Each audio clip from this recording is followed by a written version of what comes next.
संसद का मॉनसून सत्र शुरू होने वाला है और उससे पहले ही बीजेपी की तरफ से एक इंपॉर्टेंट अनाउंसमेंट आया है, यानी कि भारत सरकार की तरफ से एक इंपॉर्टेंट अनाउंसमेंट आया है और पीयूष गोयल जो है वो राज्यसभा में अब सदन के नेता होंगे। रणनीति क्या है मोदी सरकार की, इस पर बात करने के लिए हमारे साथ हैं देश के बड़े पत्रकार दीपक चौरसिया और सीधा उनका रुख करते हैं। दीपक जी, पीयूष गोयल अब राज्यसभा में नेता सदन होंगे, क्या है इस रणनीति की अहमियत?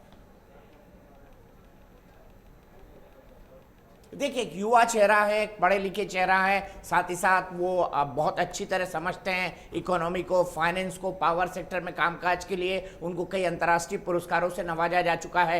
हाल ही में जो पद था वो थावरचंद गहलोत के जाने के चलते खाली हुआ था। थावरचंद गहलोत सदन में नेता थे, दलित समुदाय से आते थे, मध्य प्रदेश से आते थे, लेकिन चूंकि वो 75 की आयु क्रॉस कर रहे थे इसीलिए उन्हें कर्नाटक का राज्यपाल बनाकर भेज दिया गया है। और मुझे लगता है पीयूष गोयल एक बहुत अच्छी चॉइस है। पीयूष गोयल बहुत अच्छे डिबेटर हैं, भारतीय जनता पार्टी के नेशनल ट्रेजरर रह चुके हैं। उनके पिता वेद प्रकाश गोयल एक ऐसे वक्त भारतीय जनता पार्टी के ट्रेजरर रहे थे जब लोग उनको पैसे देने से डरा करते थे कि अगर जनसंघ या भारतीय जनता पार्टी को पैसे दिया तो कैसे काम चलेगा। लेकिन उस जमाने में उन्होंने फाइनेंस संभाला था भारतीय जनता पार्टी का।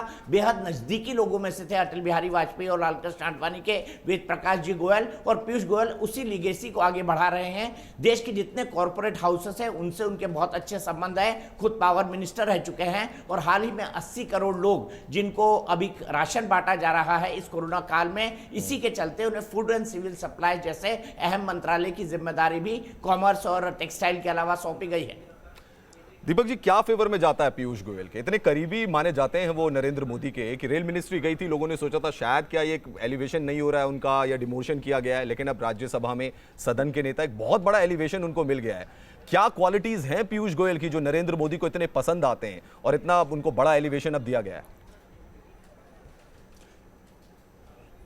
सबसे बड़ी उनकी क्वालिटी गो गेटर है। सभी राजनीतिक पार्टियों में अच्छे संबंध है। राज्यसभा में जो सदन का नेता होता है उससे अपेक्षा की जाती है कि जो अन्य राजनीतिक पार्टियां हैं उनसे भी उनका अच्छा संबंध हो। पीयूष गोयल के लगभग सभी राजनीतिक दलों में अच्छे संबंध हैं, व्यक्तिगत मित्र हैं उनके सभी राजनीतिक दलों में। इसके अलावा पीयूष गोयल की जो दूसरी सबसे बड़ी क्वालिटी है वो है गो गेटर की। अगर उनको कोई काम दे दिया जाए तो वो उसको बिल्कुल सिंसियरिटी के साथ पूरा करते हैं। ये पीयूष गोयल की दूसरी सबसे बड़ी क्वालिटी है। इसीलिए वो प्रधानमंत्री की टीम मोदी में एक बेहद महत्वपूर्ण सदस्य हैं, कई कैबिनेट कमिटीज के भी मेंबर हैं। और आपने देखा होगा जब भारत में प्रधानमंत्री नरेंद्र मोदी ने कहा था कि हर गांव के अंदर उनको बिजली पहुंचानी है, यह लक्ष्य पीयूष गोयल को दिया गया था और नियर डेडलाइन में उन्होंने इस लक्ष्य को पूरा भी किया था। इसीलिए अब जब टेक्सटाइल, क्योंकि इंडस्ट्री से जुड़ा हुआ पोर्टफोलियो है, टेक्सटाइल इंडस्ट्री अपने आप में बड़ी इंडस्ट्री है, तो सभी को क्लब करते हुए अब इंडस्ट्री, कॉमर्स जैसे पोर्टफोलियो उनको महत्वपूर्ण दिए गए हैं।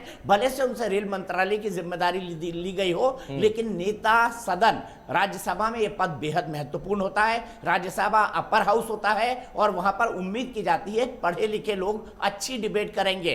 लोकसभा जैसा हो हल्ला या उस तरह की संस्कृति वहां पर नहीं होगी। तो ऐसे में मैं मानता हूं पीयूष गोयल जो बहुत अच्छे डिबेटर हैं, हिंदी अंग्रेजी पर समान उनकी पकड़ है, मराठी भी बहुत अच्छी तरह जानते हैं, तो उनका राज्यसभा में नेता सदन पद पर एलिवेशन भारतीय जनता पार्टी के लिए आने वाले समय में एक बहुत अच्छा कदम साबित होगा।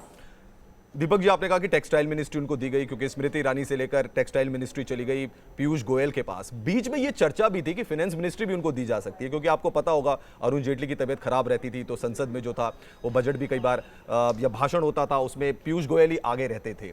ऐसा क्या हुआ कि इनको फाइनेंस मिनिस्ट्री नहीं दी गई, वो निर्मला सीतारमण के पास चली गई? उस दौरान क्यों भरोसा नहीं दिखाया मोदी सरकार ने पीयूष गोयल पर? मुझे इसका सबसे महत्वपूर्ण कारण लगता है अरुण जेटली जी।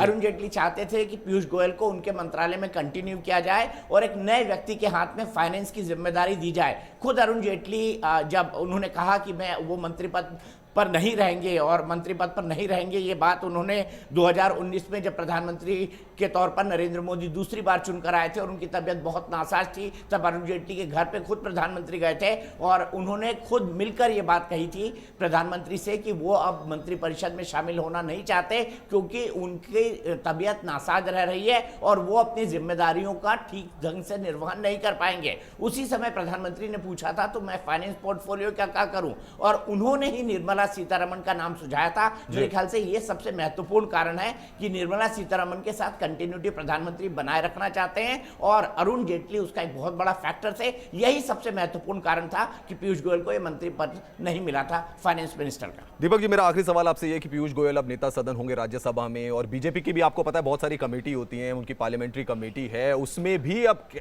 इंडक्ट हो जाएंगे वो, क्योंकि उनका ओहदा बहुत बढ़ गया है। तो राष्ट्रीय राजनीति में, केंद्रीय राजनीति में ओहदा बड़ा होने वाला है, और आगे हम देखेंगे कि मिशन 2024 जब आएगा उसमें पीयूष गोयल जो होंगे वो फ्रंट फुट पर नजर आएंगे बीजेपी के लिए। निस्संदेह, क्योंकि आप अगर देखिए 2013 की मैं अगर बात करूं, जब प्रधानमंत्री के तौर पर नरेंद्र मोदी के नाम का चयन नहीं हुआ था, लेकिन उन्हें कैंपेन कमेटी का अध्यक्ष बनाया गया था, और ये कहा गया था कि हमारे प्रधानमंत्री पद के उम्मीदवार आगे चलकर नरेंद्र मोदी ही होंगे। उसी समय से पीयूष गोयल नरेंद्र मोदी के गुड बुक्स में रहे हैं।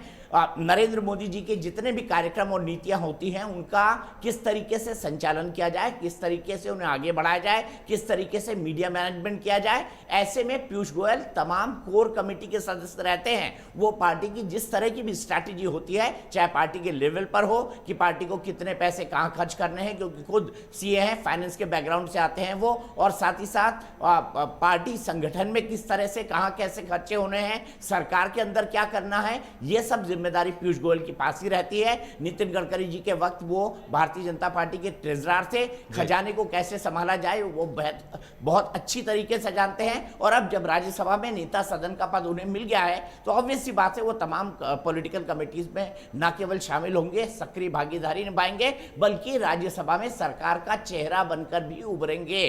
कि सरकार का जो सबसे प्रमुख चेहरा राज्यसभा में वो पीयूष गोयल को होगा। यंग है, एनर्जेटिक है, इसीलिए पीयूष गोयल का एलिवेशन हुआ है, और प्रधानमंत्री की बहुत अच्छी गुड बुक्स में आते हैं। और मैं आपको ये कहना चाहूंगा कि पीयूष गोयल, मैं बहुत अच्छे तरीके से व्यक्तिगत तौर पर उनको 20-25 सालों से जानता हूं, वो अपने जिम्मेदारी का निर्वहन बहुत ही अनुशासन और कर्तव्य निष्ठा के साथ करेंगे। दीपक जी, बस छोटा सा एक रिमार्क आपका कि अरुण जेटली के जाने के बाद राज्यसभा में, क्योंकि नेता सदन वो थे, फिर थावरचंद गहलोत आ गए, एक वैक्यूम लग रहा था कि बीजेपी जो कि मुखर रहती है पार्टी, अगर सत्ता में रहे, विपक्ष में रहे, उनके पास वक्ताओं की कमी नहीं रहती, उनके पास मैनेजमेंट की कमी नहीं रहती, एक मैनेजर की कमी नहीं रहती। वो एक वैक्यूम आ गया था अरुण जेटली के जाने के बाद, जो कि अब जिसको पीयूष गोयल अब पूरा करेंगे।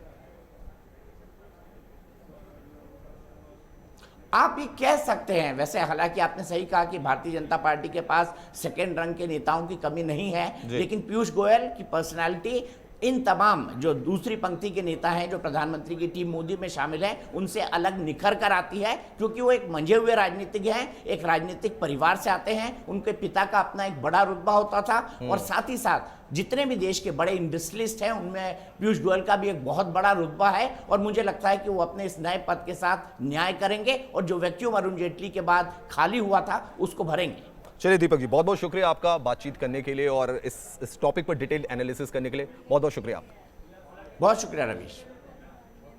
तो हमारे साथ थे देश के बड़े पत्रकार दीपक चौरसिया, जो कि बता रहे थे कि पीयूष गोयल को अब राज्यसभा में नेता सदन बनाया गया है, इसके क्या मायने हैं, और दीपक जी का कहना है कि ये एक बड़ा स्ट्रोक है बीजेपी की तरफ से, जो कि आगे की एक बहुत ही बड़ी रणनीति है।